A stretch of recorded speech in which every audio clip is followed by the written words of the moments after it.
تو پھر میں دل برداشت ہو کرو میں پھر پی ٹی آئی میں آ گیا. اور مریم نواز صاحبہ نے کبھی رابطہ نہیں کیا کہ آپ تو ہمارے درینہ ساتھی تھے تو آپ واپس آ جائیں؟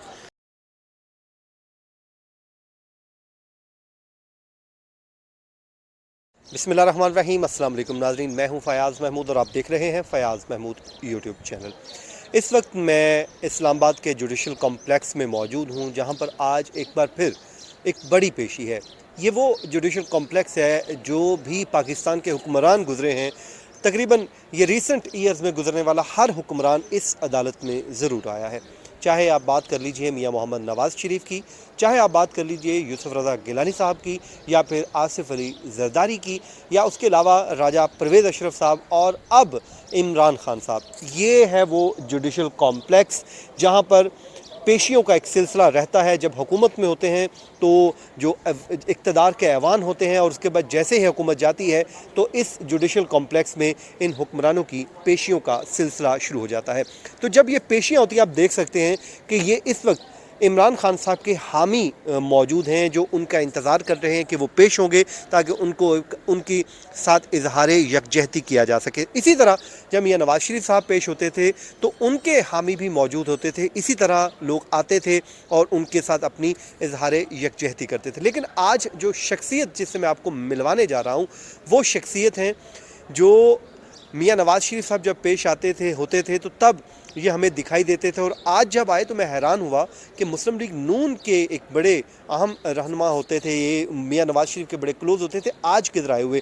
تو ڈاکٹر اریش سنگھ صاحب ہمارے ساتھ موجود ہیں. ہم انہی سے پوچھیں گے کہ آپ تو میاں نواز شریف کی پیشیوں کے وقت میں آپ کو انہی راہداریوں میں دیکھا کرتا تھا، تو آج آپ یہاں پر بھی آئے ہوئے، کیوں ایسا کیا ہوا کہ آج آپ کیوں آئے یہاں پر؟ بالکل جی، بس میں تو جس کے ساتھ ہوتا ہوں پوری وفا نبھاتا ہوں. پہلے نواز شریف صاحب کے ساتھ تھا، مریم نواز صاحب کے ساتھ تھا، ان کے لیے وہی رسپیکٹ ہے، آج بھی وہی رسپیکٹ ہے. ان کے ساتھ بھی جب برا ٹائم آئے تو ان کے ساتھ میں ادھر فل ٹائم آتا تھا. اور پھر اس کے بعد میں پی ٹی آئی میں چلا گیا تو عمران خان کے ساتھ بھی ابھی وہی مسئلہ ہے، تو میں تو آتا رہوں گا. اور عمران خان صاحب کا جو بھی ہیں ان کے ساتھ جدھر بھی پاکستان میں جانا ہوتا ہے یا کے پی کے میں تو ان کے ساتھ ہی ہوں. اور جو ہماری لیڈرشپ ہے پروونشل سے پرویز خٹک صاحب ہیں، یا ہمارے ایکس سی ایم اے محمود خان صاحب، تو میں ان کے ساتھ ہی ہوتا ہوں اور اپنی پوری کوشش کرتا ہوں کہ پارٹی کمٹمنٹ پہ پورا چلوں. اور اس وقت زیادتی بھی ہو رہی ہے، کیسوں میں زیادتی ہو رہی ہے، ویسے لوگوں کو تکلیفیں دی جا رہی ہیں، کیس اتنے ہوتے نہیں ہیں جتنی تکلیف دی جا رہی ہیں. تو اسی وجہ سے میں تو اپنی کمٹمنٹ پوری کر رہا ہوں. اگر ہم یہ کہیں کہ آپ ان سیاسی لیڈروں کے برے وقتوں کے ساتھی ہیں، عام طور پہ لوگ اچھے وقتوں میں کھڑے ہوتے ہیں، آپ جب میاں نواز شریف کا ایک برا وقت چل رہا تھا، وہ جو جیلوں سے آتے تھے، آپ تب ان کے ساتھ ہیں. اب عمران خان صاحب کے اوپر ایک مشکل وقت ہے تو آپ ان کے ساتھ ہیں. اس کے پیچھے کیا کوئی لاجک ہے؟ آپ نے مسلم لیگ نون کیوں چھوڑی؟ بس جی کچھ چھوٹا موٹا یہ تھا، 2018 کے الیکشن میں تھے، جس طرح میاں نواز شریف صاحب نے کمٹمنٹ میرے ساتھ کی تھی اور وہ کمٹمنٹ اس طرح پوری نہ ہو سکی یا ان کے ہاتھ میں پھر وہ کچھ نہیں تھا، تو اس وجہ سے پھر میں نے نون لیگ. میاں نواز شریف کے ہاتھ میں کچھ نہیں تھا پارٹی کے معاملات، یہ کیا کہہ رہے ہیں آپ؟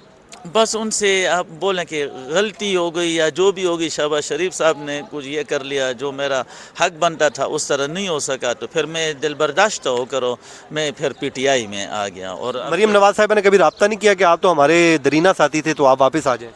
جی کیا تھا، بالکل کیا تھا. میرے لیے آج بھی ان کے لیے اسی طرح رسپیکٹ ہے، لیکن میں ہوں پی ٹی آئی میں اور عمران خان صاحب کے ساتھ ہوں. اچھا، آپ نے میاں صاحب کے ساتھ بھی وقت گزارا، عمران خان صاحب کے، دونوں کے درمیان آپ کو فرق کیا فیل ہوا دونوں کی شخصیات میں؟ بس دیکھیں، یہ تو پاکستان کی سیاست ہے، ہر ایک کے اپنے اپنے فالوورز ہیں. نواز شریف صاحب کے اپنے فالوورز ہیں، عمران خان صاحب کے اپنے فالوورز ہیں. تو بس جو جس کے ساتھ خوش ہو تو ان کو اس میں سیٹسفیکشن ملتی ہے. تو مجھے آج عمران دونوں خان کی شخصیات میں بنیادی طور پہ آپ کو فرق کیا دکھائی دیا؟ میاں صاحب کی شخصیت کیسی آپ نے پائی، عمران خان صاحب کی شخصیت کیسی پائی، کیا ڈفرنس کیا ہے دونوں میں؟ بس عمران خان صاحب کی پرسنلٹی اٹریکٹیو ہے، اس کا ورلڈ وائڈ ویژن جو ہیں وہ زیادہ نظر لوگوں کو بھی آتا ہے اور ہے بھی، اور لوگ اس کو لائک بھی، ینگسٹر بھی بہت لائک کرتے ہیں. تو اسی وجہ سے بس ان کے ساتھ ہی ہیں. جب نواز شریف صاحب آپ کے ساتھ ہوتے تھے تو وہ تو بڑا آپ کو آگے بھی بلا رہے ہوتے تھے، تو اب کیا عمران خان صاحب بھی اسی طرح ہی رسپیکٹ دیتے ہیں؟ ہوپ فلی اب دیکھیں گے کہ آگے کیا ہوتا ہے. میں تو برے وقت کا ساتھی ہوں. ابھی دیکھیں گے کہ وہ کیسے پھر رسپانس دیتے. یہ تو ڈپینڈ آن ہم. کہ عمران خان صاحب کیسے چلتے ہیں؟ ہاں جی, وہ کیسے ڈپینڈ کرتے ہیں. ہاں جی, ان پہ ڈپینڈ ٹھیک ہے. ہوگا. آپ کا تعلق خیبر پختونخوا سے ہے. عمران خان بڑے وہاں پہ پاپولر تھے جب ان کی 2018 سے پہلے بھی, تو تب آپ مسلم لیگ نون میں کدھر تھے؟ ہاں, اس وقت میں مسلم لیگ نون میں تھا. میں اس کے بعد پھر پی ٹی آئی میں شامل ہوں. 2018 کے الیکشنز کے بعد میں پھر پی ٹی آئی میں آیا ہوں. اور وہ بھی ہمارے جو پرویز خٹک صاحب ہیں اور چیف منسٹر محمود خان صاحب, ان کے تھرو میں آیا تھا. ان کے تھرو آئے تھے. چلیں جی, یہ رئیس سنگھ صاحب ہمیں اپنی کہانی بتا رہے تھے کہ وہ کیسے ان کا مسلم لیگ نون سے جو سفر تھا اختتام کو پہنچا, اور اس کے بعد وہ اب پی ٹی آئی کو فالو بھی کر رہے ہیں اور عمران خان کی پیشی پہ بھی آئے ہیں. تو یہی میں کہتا ہوں کہ یہ جو لوگ ہوتے ہیں کسی بھی جماعت کا ایسٹ ہوتے ہیں, اور جب ایسٹ کو کوئی بھی پارٹی کھو دیتی ہے تو وہ واقعہ ہی کسی کے لیے نقصان دہ ہوتا ہے. کیونکہ میاں صاحب اس وقت باہر ہیں, وہ باہر موجود ہیں, ابھی تک پاکستان بھی نہیں آ رہے. تو اب یوں لگ رہا ہے کہ ان کے جو قریبی ساتھی تھے وہ سپیس نہیں حاصل کر پا رہے تھے پارٹی کے اندر, جس کے بعد سے وہ پارٹی میں اپنے درینہ ساتھیوں سے بھی محروم ہو رہے ہیں. آپ دیکھیے کہ اس وقت جو انوائرمنٹ آپ دیکھ سکتے ہیں جوڈیشل کمپلیکس کا, ایف آئی اے ٹیم بھی موجود ہے, نئے کیمرے بھی نصب کیے گئے ہیں, سیکیورٹی کو فول پروف بنایا جا رہا ہے تاکہ عمران خان کی جانب سے مسلسل ایک ہی بات کی جا رہی ہے کہ جو سیکیورٹی ہے وہ ہماری خدشات ہیں اس کو یقینی بنایا جائے اور سیکیورٹی فول پروف کی جائے. تو اسی کے سلسلے میں آپ دیکھیے کہ وہ نئے کیمرے نصب کیے گئے ہیں. اس کے علاوہ جوڈیشل کمپلیکس کے اطراف میں صرف جو ہے پولیس ہی پولیس موجود ہے. بھاری نفری لگائی گئی ہے, ایف سی کی نفری لگائی گئی ہے, لیکن آپ دیکھ سکتے ہیں کہ یہ پولیس کی گاڑیاں اندر بھی پارک کی گئی ہیں.